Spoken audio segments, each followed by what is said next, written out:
Good morning, dear students and dear friends.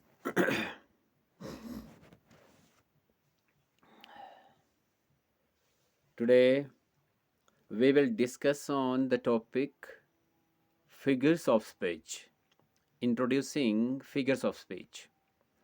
As you know that figures of speech जिसे हम लाक्षणिक भाषा भी कहते हैं, जिसे पोइट्स अपनी नरेटिव पोइम में या फिर स्टोरीज में जो बताते हैं, लिखते हैं, इसका स्पेशल मीनिंग क्या होता है और ये क्यों यूज़ किए जाते हैं, इसे आइडेंटिफाई हम कैसे करेंगे, इस पर ऑलरेडी मैं एक वीडियो अपलोड कर चुका हूँ। इंट्रोड्यूसिंग पार्ट में आज इसलिए कर रहा हूँ क्योंकि बहुत सारे ऐसे जो हमारे पास विषय होते हैं, जो वर्ड्स होते हैं, स्टेटमेंट्स होती हैं, जिसे अंडरस्टैंड कर पाना, उसमें इस चीज़ को ढूँढना मुश्किल हो जाता है।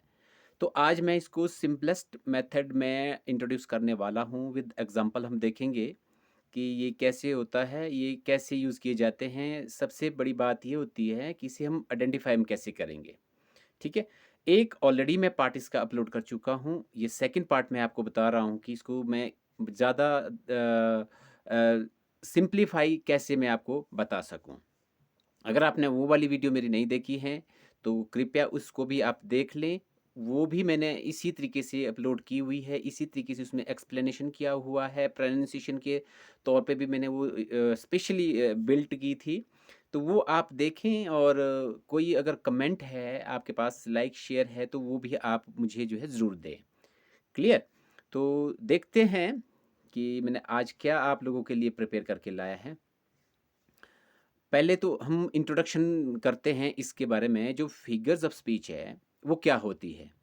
और आपने कंफ्यूज नहीं होना है, एक पार्ट्स ऑफ स्पीच होता है और ये फिगर्स ऑफ स्पीच है। इस पे आपने कंफ्यूजन नहीं होना है। जो पार्ट्स ऑफ स्पीच है कुछ ये और चीज़ है, और ये फिगर्स ऑफ स्पीच है ये और चीज़ है, ठीक है? तो देखते हैं इसका इंट्रोडक्शंस और ऑब्जेक्टिव एटसेट्रा जो भी मैंने आज प्रिपेयर किया है, उसको हम अंडरस्टैंड करने की कोशिश करते हैं कि ये हम किस तरीके से जो है यूज़ कर सकते हैं बोलचाल में भी, और हमारी अपनी इस जो स्टडी होती है उसमें भी हम इसको कैसे जो है देख सकते हैं। क्लियर?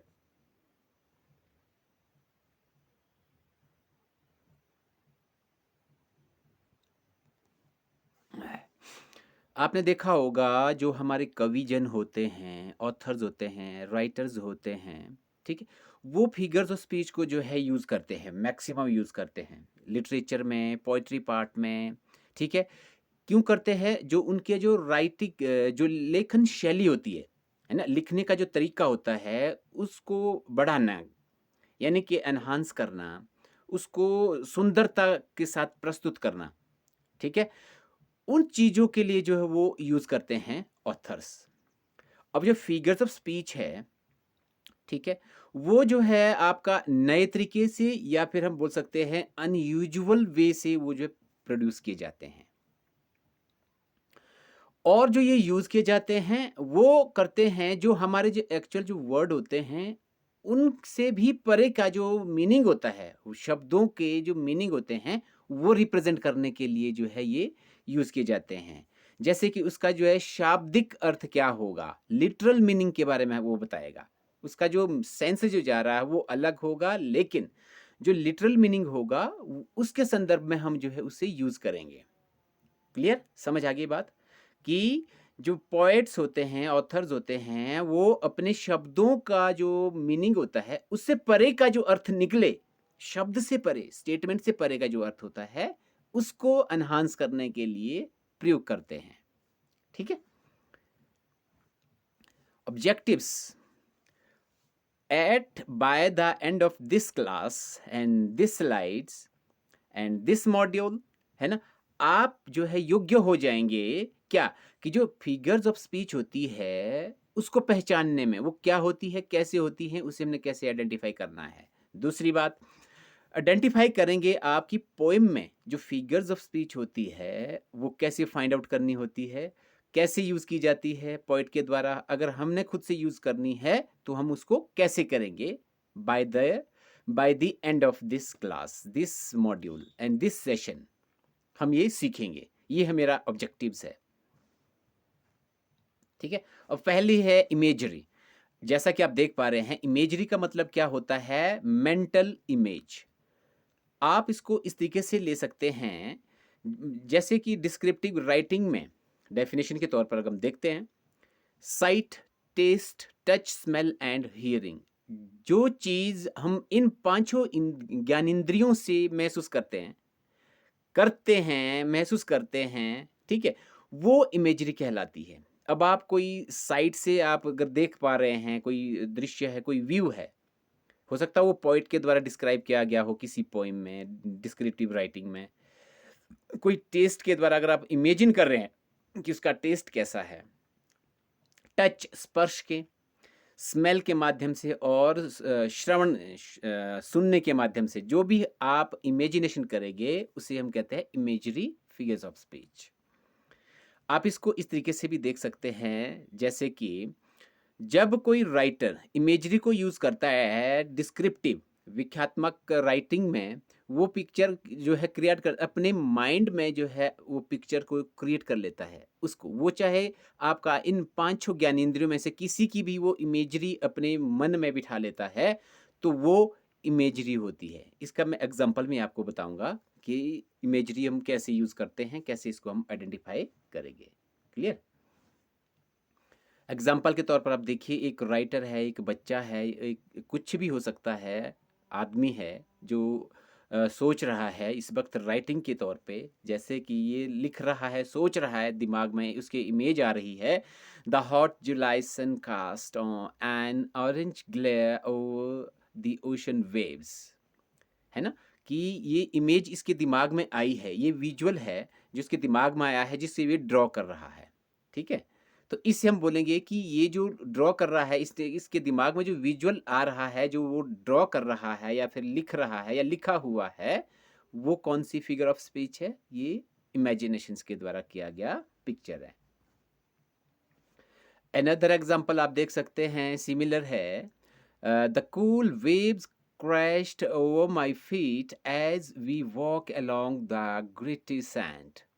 फीलिंग देखिए आपकी, जो अपने आप में फील हो रहा है, पांच ज्ञानेंद्रियों के लिए, फाइव सेंसेस ऑर्गन के द्वारा जो हम फील कर रहे हैं इमेजिनेशन के द्वारा, उसे हम बोलते हैं इमेजरी। क्लियर?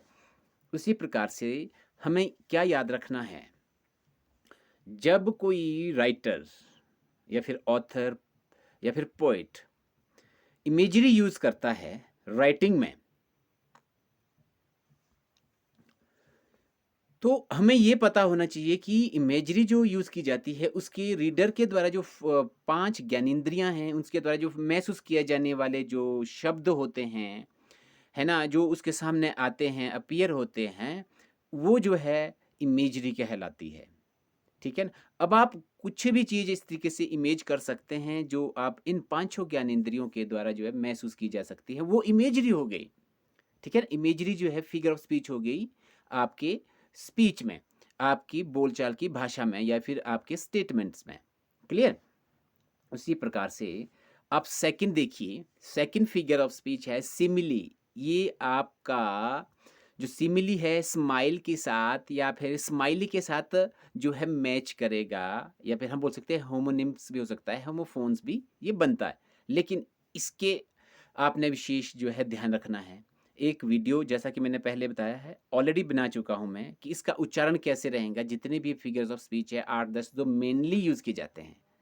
ठीक है ना? उसके प्रोनाउंसिएशन के तौर पर मैंने वो बिल्ड किया था, विद एग्जांपल है। लॉन्ग वीडियो नहीं है, 5 टू 10 मिनट्स की है।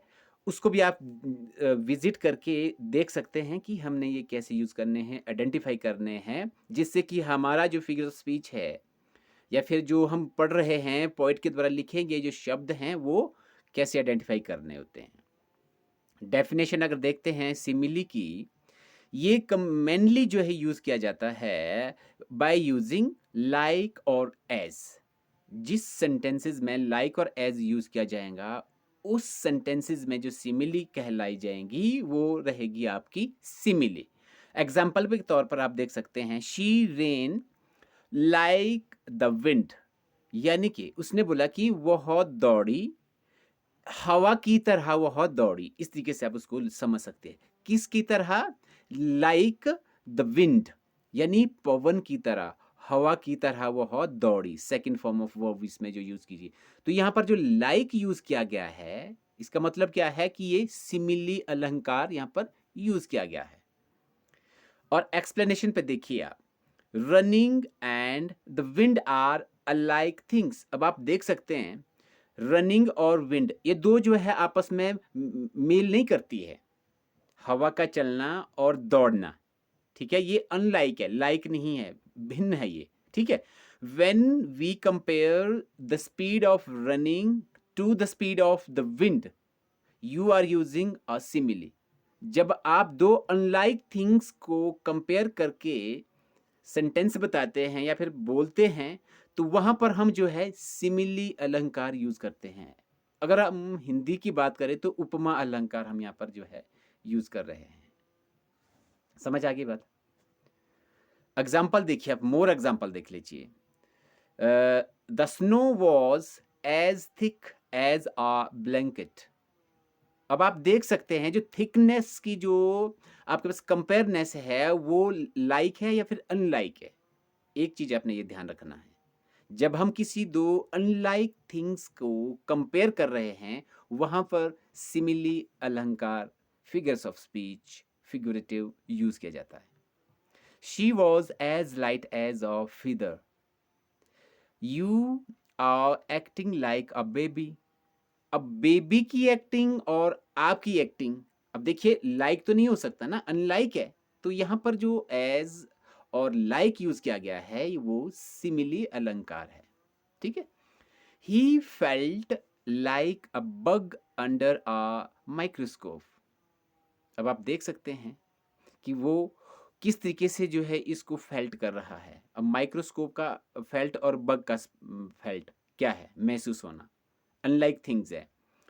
His temper was as explosive as a volcano. अब देख सकते हैं किसी का गुस्सा वोल्केनो के साथ कभी मैच होगा?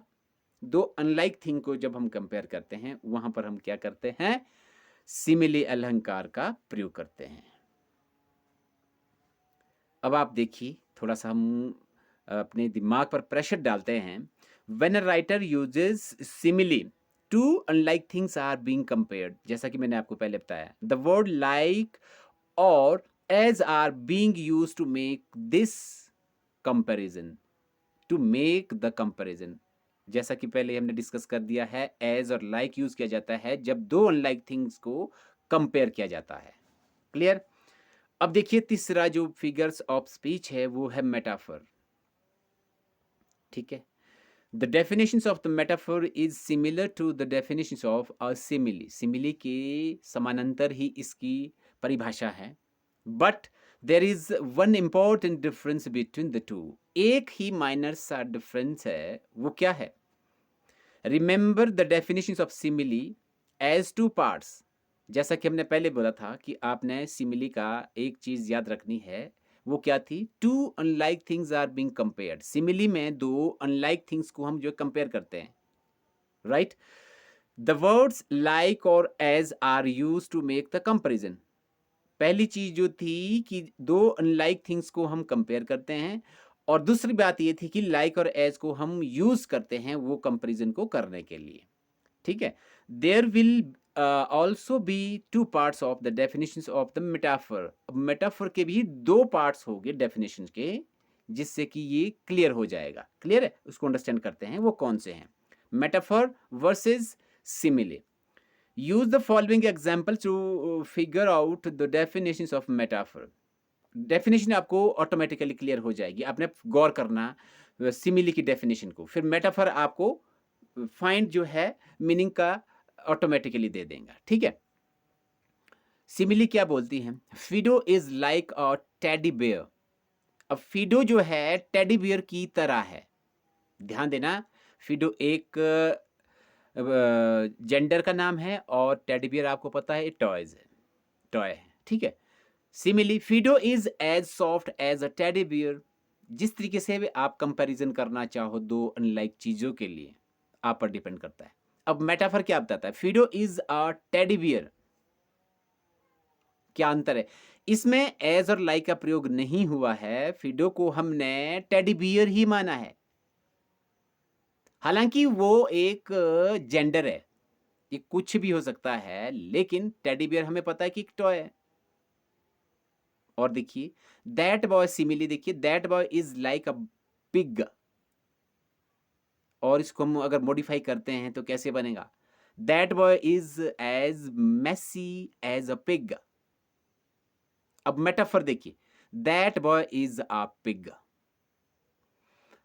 यानी कि यहां पर हमें क्या समझ आ रहा है, जब हम किसी का कंपैरिजन डायरेक्टली उस पे थोपते हैं कि आप वो हो, राहुल, रमेश, किसी का भी नाम लेके अब बता लीजिए कि इज आ, आर आ, आप बोल दीजिए बुल, तो मेटाफर हम यहां पर यूज कर रहे हैं। अगर हम बोलते हैं Rahul, Rohit is like a bull, simile, similar हो गया, क्लियर है। तो डायरेक्ट कंपैरिजन और इनडायरेक्ट कंपैरिजन, जब हम किसी को डायरेक्टली कंपेयर कर रहे हैं मेटाफर, इनडायरेक्टली कर रहे हैं वो सिमिली हो गया। That is the difference between the to. Clear? अब देखते हैं, थोड़ा सा और अंडरस्टैंड करने की कोशिश करते हैं। Take another look at these examples. Simile, Fido is like a teddy bear, Fido is as soft as a teddy bear. Metaphor क्या कहता है? Fido is a teddy bear. Considering this, are the two things being compared like or unlike each other? Clear? Are there keywords that are used in the figures of speech that are not used in the other? क्या आपको समझ आ रहा है कि इसमें keyword है? हाँ, वो कौन सा है? सिमिली में है, और मेटाफर में आपको डायरेक्ट कंपैरिजन देखने को मिल रहा है। क्लियर? चौथा है alliteration.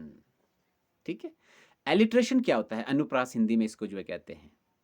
Take a look at the following examples of alliteration, you will later select the best definitions for this figure of speech. अब क्या है ये एलिट्रेशन? देखिए, Brad wore his blue and brown blazer, Brad wore his blue and brown blazer, Hank held his head high, Larry loves the lemonade and lollipops. Six swans went swimming in the sea. अगर आपने गौर किया होगा, इसके जो शब्द है एक एक सेंटेंसेस के, वो एक ही शब्द से, लेटर से जो है बने हैं। जैसे कि फर्स्ट था ब्रेड, बी से स्टार्ट हो रहा था, bread wore his blue, B से स्टार्ट हो गया, एंड ब्राउन, फिर बी से हो गया, एंड ब्लेजर बी। सिमिलरली आप सेकंड, थर्ड और फोर्थ को गौर कीजिए। एच से स्टार्ट होने वाले वर्ड जो होते हैं, फिर एल से होने वाले हैं थर्ड वाला, फिर फोर्थ का देखिए एस से स्टार्ट होने वाले जो है शब्द जो है सेंटेंस में यूज किए गए हैं। समझ आ रहे? इस पे गौर करना, जब इस तरीके से कोई शब्द यूज किए गए हों तो उसे हम क्या कहते हैं? एलिट्रेशन। कैसे? Have you figured it out yet? क्या आया ना, वही बात आ गई ना यहाँ पर कि आपने ये फिगर आउट किया जो मैंने आपको हिंट दिया। Here are more examples to help refine your definitions. Alliteration. She shook her silky silver hair as the sun was setting. जब किसी शब्द के अक्षर की पुनरावृत्ति होती है, शब्द के अक्षर की, ध्यान से देना, शब्द के अक्षर की पुनरावृत्ति होती है, उसे बोलते हैं अनुप्रास अलंकार हिंदी में, यानी कि एलिट्रेशन। Not alliteration. अगर हम इसकी बात करते हैं, Elizabeth easily eyed an elephant in the elevator, ये भी आपने ध्यान देना है कि कहां पर एलिट्रेशन हो रहा है और कहां पर नहीं हो रहा है। क्लियर? अब देखिए आप, which of the following is the best definition for alliteration? Repetition of beginning consonant sounds, repetitions of beginning vowel sounds, repetitions of ending consonant sounds, repetitions of ending vowel sounds। अब आपको पता लग गया होगा कि कौन सा इसमें से जो है करेक्ट आंसर हमें जो है बन रहा है, यानी कि beginning of the consonant sounds. आपके लिए वॉवल साउंड भी हो सकता है, बिगिनिंग जो हो सकता है, ठीक है, तो ये डिपेंडिंग है कि ये आपका जो साउंड है वो कहाँ से स्टार्ट हो रहा है, लेटर कहाँ से स्टार्ट हो रहा है। Alliteration is the repetition of beginning consonant sounds, such as 6 silly swans went swimming in the sea. Clear? उसी प्रकार, it's important to note that not even word in the sentence has to begin with the same letter in order for it to be considered alliteration. ये जरूरी नहीं है कि आपको जो initial का जो लेटर है वो ही रिपीट हो। In the above example, only 5 out of 8 words begins with an S.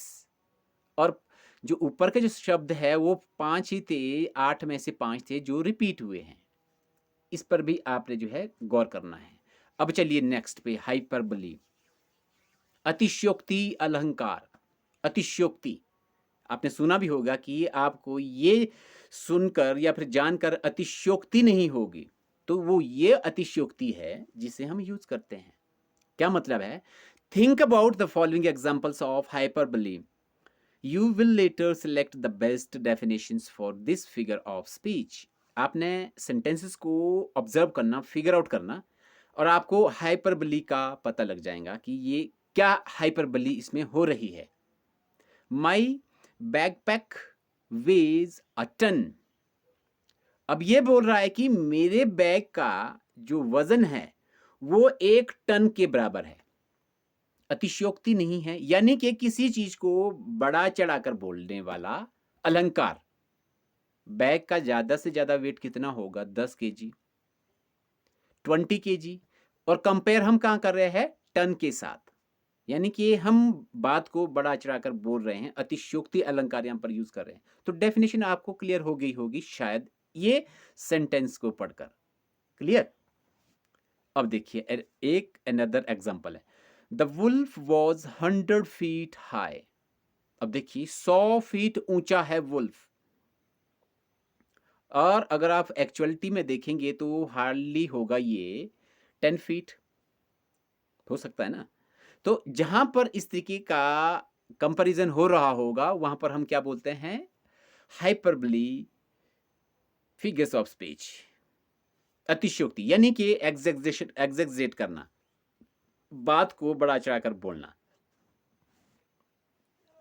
More example देखिए आप। You could have knocked me over with the feather. क्या कभी किसी को एक पंख से नॉक किया जा सकता है? I've told you a million times। क्या कभी किसी ने एक आदमी को million bar, millions of times जो है बोला होगा? ज्यादा से ज्यादा वो बोलेगा 100 time, 110 time. That is to say, when we use extra words, when we use exaggerated words to emphasize what we have said earlier, what we have done earlier, that is called hyperbole. Hyperbole is a major exaggeration or overstatement. बात को बढ़ा चढ़ाकर बोलना। Author use these figures of speech to emphasize a point or add humor. Point को add करने के लिए, humour को क्रिएट करने के लिए समटाइम्स जो ऑथर इस हाइपरबली अलंकार, फिगर्स ऑफ स्पीच को यूज किया जाता है या फिर करते हैं। Think about many times in a day you exaggerate what you say and use hyperbole. अब आप ये देख सकते हैं कि आप दिन में कितनी बारी एग्जेगरेट करते हैं, ओवर स्टेटमेंट देते हैं, और हम जो है क्या यूज कर रहे होते हैं? हाइपरबली। क्लियर? अब आइए आप ऑनमेटोपिया। ऑनमेटोपिया क्या चीज है? अब आपने ये भी ध्यान देना है। When you see this, जब आप किसी मक्खी को देखते हैं, बीज को देखते हैं, किसी काइंड के बीज को देखते हैं, और यू ऑफन हियर दिस। देखो आप जब बी देखी आपने तो वो क्या करता है? बज साउंड आती है ना उसकी, भिन भिनाने की साउंड आती है। और आपके मोबाइल तो आपके पास में होता ही है, जब वो बजता है तो वो क्या करता है? रिंग करता है। ठीक है ना, रिंगिंग, फोन बजने की जो साउंड आती है। Buzz and ring are both examples of onomatopoeia. यानी जब हम किसी की आवाज को बताते हैं, कि आवाज से हमने आइडेंटिफाई करना होता है कि ये किसकी साउंड है, यानी कि साउंड आइडेंटिफिकेशन को, उसे हम क्या कहते हैं? Onomatopoeia, figures of speech. Start thinking about what you could think is best definitions for the figures of speech. अब आप देख सकते हैं किसी के साउंड को इमिटेट करना या फिर उसकी साउंड से उसका कंपैरिजन करना या बताना, वो क्या हो जाएगा, ऑनमेटोपिया।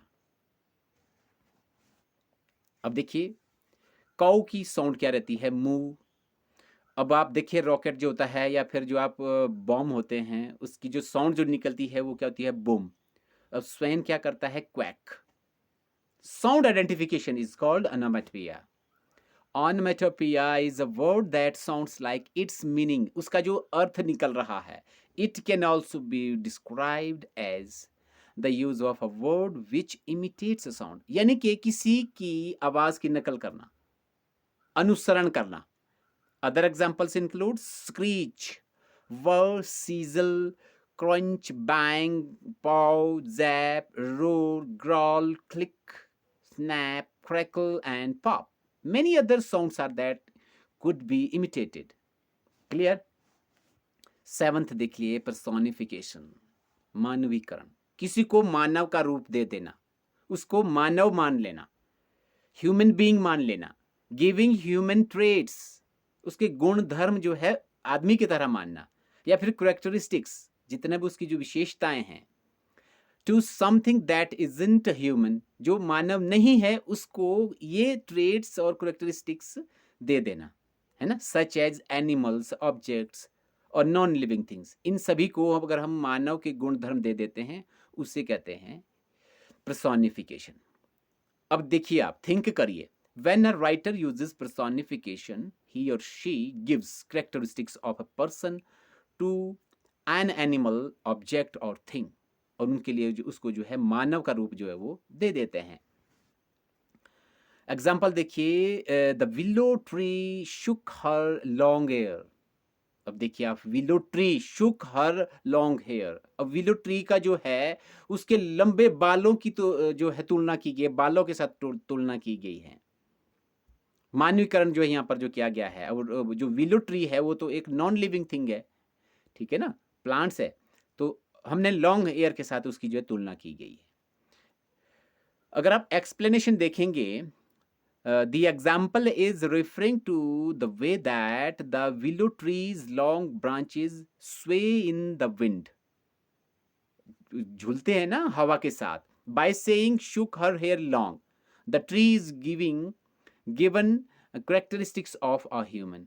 जब ये स्टेटमेंट हमने दिया है ना कि शुक हर लॉन्ग हेयर, अब वो हवा से लटक रहे हैं, झूल रहे हैं, तो इसका मतलब क्या हो गया कि हमने यहाँ पर मानवीय अलंकार जो है यूज किया गया है पोइट के द्वारा। मोर एग्जाम्पल देखिए, the car danced across the icy road. अब आइस पर जब चलेगी कार तो वो डांस करते हुए जाएगी, जैसे कि मानव करते हैं, वहां पर भी हमने मानवीकरण अलंकार यूज किया गया है। The angry clouds marched across the sky. The stars in the clear night sky winked at me. ठीक है ना? The tulips nodded their heads in the breeze. जितने भी ये सेंटेंसेस यहाँ पर यूज किए गए हैं वो हमें बता रहे हैं कि हमने नॉन लिविंग थिंग्स को मानव रूप दिया है, मानव की तरह वो हमें काम कर रहे हैं, उसे बोलते हैं पर्सोनिफिकेशन। क्लियर? उसी प्रकार चलिए एट्थ का जो है एसोनेंस। एसोनेंस का क्या मतलब होता है, when two or more words repeat the same vowel sound। अब ध्यान रखना आपने vowel sounds। एसोनेंस का मतलब है जब हमारे किसी सेंटेंसेस में, वर्ड्स में same vowel, same words, more words repeat the same vowel sounds. Vowel sounds अगर रिपीट कर रहा है but starts with different consonant, start तो डिफरेंस हो रहा होगा। For example, Johnny went here and there and everywhere. अब आप देख सकते हैं कौन vowel sound, here, there, where, that is called assonance. Synecdoche, synecdoche definition देखिए आप, the whole is replaced by the part और the part by the whole. क्या मतलब होगा, सिनेडकी का मतलब ये है आपका जो संपूर्ण जो भाग होगा, यानी कि किसी पूरे पार्ट भाग को उसका आधा बताना, आधे भाग को उसका पूरा बता देना। Example, 5 heads of castle. Example, head is used to mean whole animals. 50 heads of cattle. ठीक है, 50 हेड्स ऑफ कैटल्स। अब यहाँ पर हेड का मतलब क्या है, यानी कि सारे एनिमल के जो है होल पार्ट का जो है हमने यहाँ पर यूज किया गया है।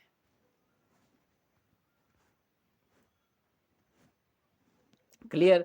सो डियर स्टूडेंट्स एंड फ्रेंड्स, आज के लिए बस इतना ही फिगर्स ऑफ स्पीच में लेकर आया हूँ, और hope that you would like it and you may use it, you may identify it if you are a student, or you may speak it out if you are going to improve your communication skills, and if you are a learner, if you are a teacher, if you are a coacher, whatever you are. If you like my video, so don't forget to share, like and subscribe. Thanks for watching till end. Have a nice day all of you.